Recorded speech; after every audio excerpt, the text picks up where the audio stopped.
Hello everyone in cyber world, welcome back to another video. I'm Richard. And I'm Jennifer, and this is our channel we call Poor Man's DIY. Today's video, we have an unusual request to make a customized snowboard to hang on the wall.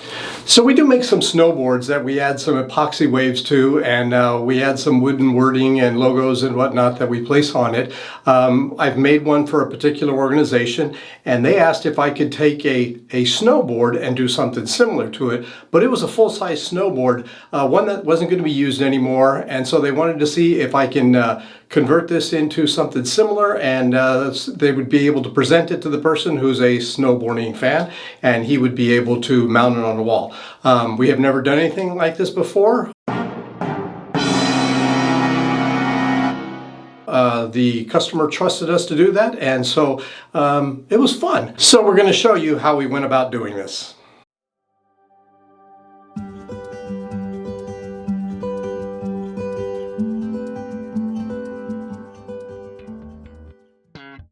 To begin this project, we're going to have to disassemble everything and get it cleaned up so we can start working on it. However, I need to explain something that's going on here. You're going to notice that the work that we're doing is going to be different colors. What happened is we made this the first time and we didn't quite like how it worked out, so we actually stripped everything down and started all over again and did it in a different color. Thus the confusing videos that you might see clips from different colors on the snowboard. The true color will be shown on the final results.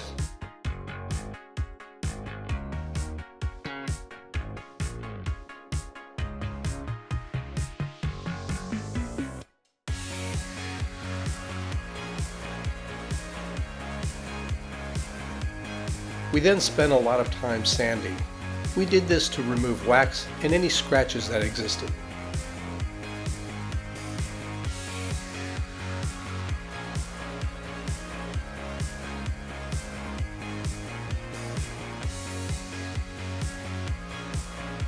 We will be pouring epoxy on the main side of the board. Unfortunately, the epoxy will flow over the edges and form drips on the bottom side, so we're taping it up to make sure the drips don't stick to the board itself. I somehow lost the footage. What I did was pour an initial coat of epoxy and let it dry. This was intended to fill up any scratches and nicks that were on the board from normal use. Once the epoxy dried, I sanded everything down to make sure it was completely smooth.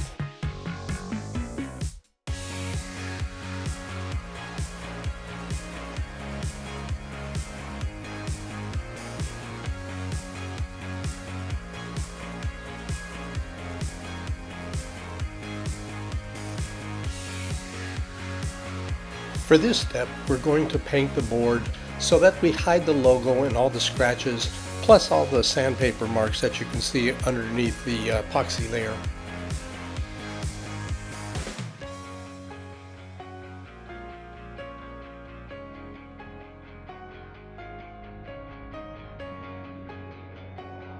The bottom portion of the board will consist of the epoxy waves. We didn't want the original color of the board to show through the waves, so we're spray painting a base coat.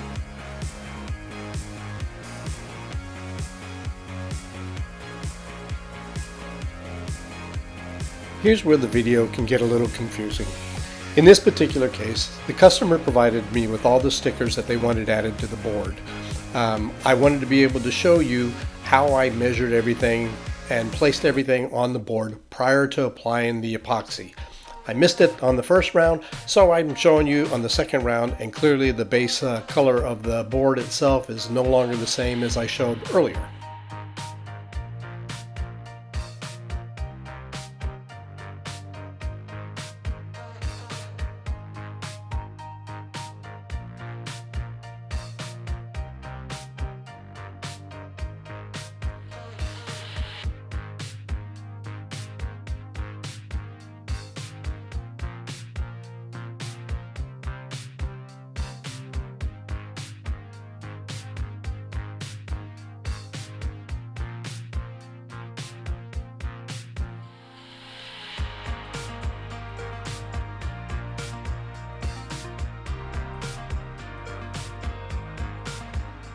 It's now time to pour the epoxy. In reality, this I believe was the third coat. I tend to pour the first coat. You get a lot of bubbles. You let that dry out, you sand it down, and you wait for it to dry for 24 hours, and you repeat a couple more times until you get a nice smooth epoxy coating with no bubbles in it. This part of the process took about 3 days, mostly for the drying time until you can pour the next coat.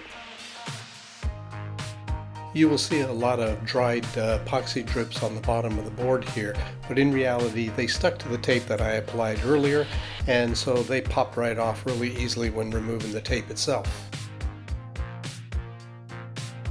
Once all the tape was removed, we sanded all the sides to remove excess epoxy.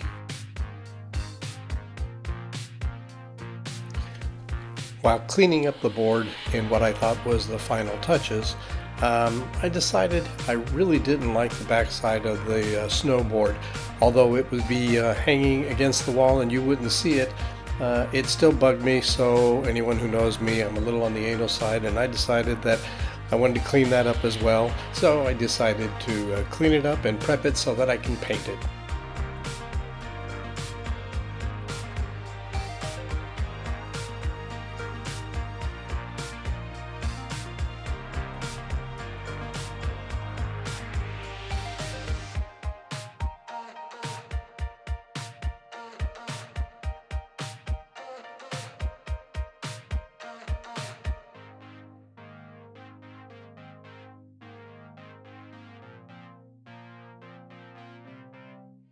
Just as an FYI, the reason that we went with white on the back side is my customer wanted to be able to have people sign the back and figured white would be the best color for that.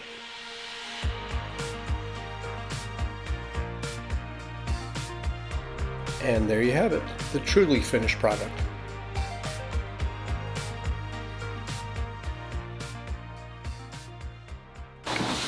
All right, first of all, as you can tell, Jennifer's hip is better, and she seems to have grown several inches because she's taller than me now. Yay! Or it's the footstool that she's standing on. So, anyhow, this project, I actually had a lot of fun with it. To be honest with you, we had to do it twice. We made it once, and the colors just didn't quite seem to look right, and so that's why we redid the whole thing over. The second time it came out really nice. We really liked that. The customer liked it as well.